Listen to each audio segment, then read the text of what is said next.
Sabe aquela situação em que a gente diz sim para alguma coisa e logo em seguida fica pensando: ué, por que eu concordei com isso? Hoje a gente vai fundo nos princípios psicológicos que, sem a gente perceber, guiam as nossas decisões.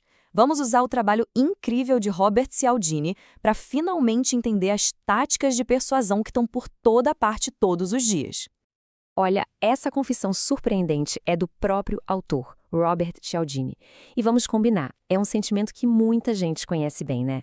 Aquela sensação de concordar com o pedido, mesmo querendo dizer não.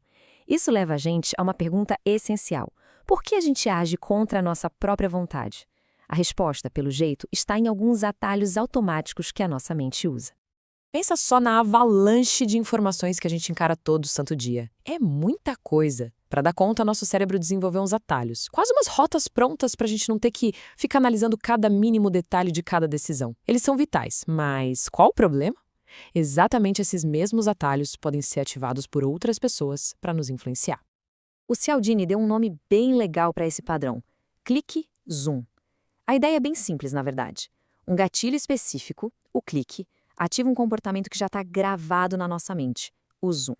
A ação simplesmente acontece, sem a gente nem precisar pensar. É pura reação, no piloto automático. E para a gente entender o quão primitivo e poderoso é esse mecanismo, vamos dar uma olhada num exemplo clássico do mundo animal: a mamãe peru. Ela é, assim, o símbolo da maternidade, sempre ali, super protetora e cuidadosa com a sua ninhada. Mas o que é realmente fascinante aqui é o gatilho para tudo isso. Todo esse instinto complexo de mãe é ativado por uma única coisa, um som: o piu-piu dos filhotinhos. Esse som específico é o clique que dispara todo o comportamento maternal dela. E é aqui que o experimento fica bizarro. A doninha é a inimiga número 1 do peru. A reação normal seria um ataque violento, imediato. Só que os cientistas pegaram uma doninha empalhada, colocaram um gravador dentro dela, tocando o tal piu-piu, e... o que você acha que aconteceu? Clique zoom. A mamãe peru ouve o piu-piu e, do nada, acolhe sua maior inimiga como se fosse um filhote. Mas era só desligar o som que, na mesma hora, ela atacava a doninha com toda a fúria. É uma ilustração perfeita de como um gatilho minúsculo pode simplesmente sequestrar instintos poderosos e gerar uma resposta que não faz o menor sentido. É fácil pensar que isso é só coisa de bicho, né? Mas a grande questão é: será que nós, seres humanos, com esse cérebro todo evoluído, também temos essas fitas pré-programadas? A resposta é um gigantesco sim, e elas são exploradas o tempo todo. Vamos conhecer agora a primeira grande arma da persuasão. A primeira e talvez uma das mais poderosas regras que existem na sociedade: a reciprocidade. É aquele sentimento quase que incontrolável de que a gente precisa retribuir um favor. Essa regra é basicamente a cola que mantém as sociedades funcionando. Ela está presente em todas as culturas do mundo. Se alguém nos dá alguma coisa, a gente sente uma obrigação quase física de dar algo em troca. É a base da cooperação, claro, mas também é uma ferramenta de influência absurdamente eficaz. Isso acontece direto, o tempo todo. Aquela amostrinha grátis no supermercado, ou um colega que paga um café pra gente. Parece um gesto inofensivo, mas ele ativa a regra. De repente, uma dívida social foi criada, e a pressão para quitar essa dívida é muito real. E tem um jeito ainda mais, digamos, sofisticado de usar isso: a técnica da rejeição seguida de recuo. A mecânica é genial. Primeiro, a pessoa faz um pedido enorme, um que ela já sabe que vai ser rejeitado. Logo depois, ela recua para um pedido menor, que na verdade era o que ela queria desde o começo. Esse recuo é visto como uma concessão, e isso pressiona o outro lado a ceder também, aceitando o segundo pedido. Um exemplo extremo e real disso vem lá do escândalo de Watergate. O plano original apresentado por um dos envolvidos era um projeto maluco de $1 milhão. Envolvia de tudo, de sequestro a iates de luxo. Era um pedido tão fora da curva que ele foi feito para ser rejeitado. Obviamente, o plano foi rejeitado. Um segundo, de 500 mil, também. Foi só aí que ele apresentou a versão econômica de $250 mil para a invasão do Comitê Democrata. Comparado com os delírios anteriores, esse plano, ainda que totalmente ilegal e arriscado, pareceu uma concessão, pareceu razoável e foi aprovado. O resto é história. Se este conteúdo está sendo útil, deixe o seu like e compartilhe com os amigos. Vamos agora para a segunda arma, nosso desejo quase obsessivo de ser e principalmente de parecer coerente com aquilo que a gente já decidiu no passado.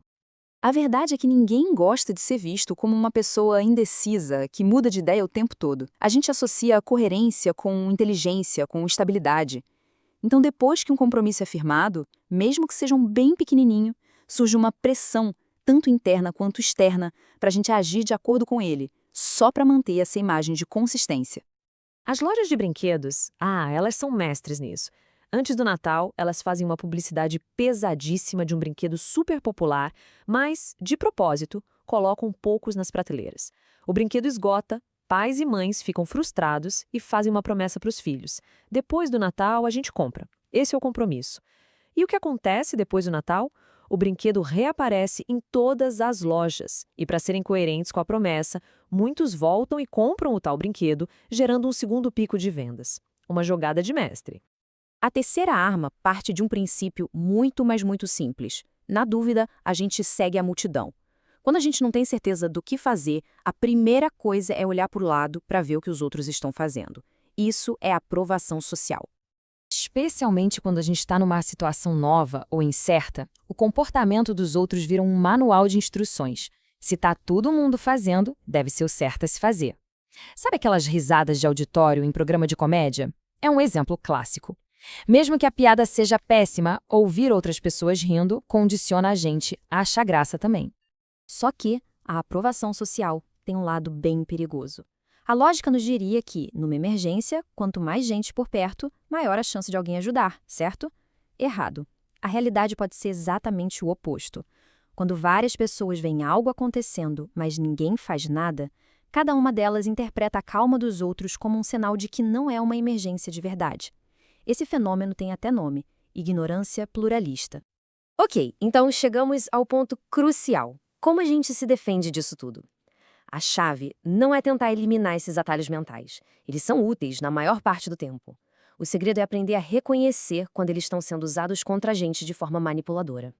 Então, como dizer não? O Cialdini dá umas dicas. Primeiro, ouça os sinais do corpo. Aquele aperto no estômago quando alguém está forçando a barra é um alerta. Confie nele. Segundo, questione a intenção por trás do gesto. Esse favor é genuíno ou é um truque para conseguir algo em troca? Terceiro, separe a pessoa do pedido. E por último, se a manipulação for muito óbvia, fale. Expor a tática é o melhor jeito de quebrar esse piloto automático. É muito importante reforçar isso. Os princípios de reciprocidade, coerência, aprovação social, eles não são os vilões da história. São eles que permitem que a gente viva bem em sociedade. O perigo de verdade aparece quando alguém falsifica um gatilho só para ativar uma resposta clique, zoom, que beneficia unicamente quem está manipulando. Reconhecer essas ferramentas nos deixa mais conscientes das nossas decisões e, claro, mais resistentes à manipulação. A questão que fica é, se a gente olhar para o nosso dia, será que conseguimos identificar qual dessas armas tentou nos influenciar? A resposta pode ser bem surpreendente. Para não perder o próximo material, inscreva-se no canal e ative o sininho.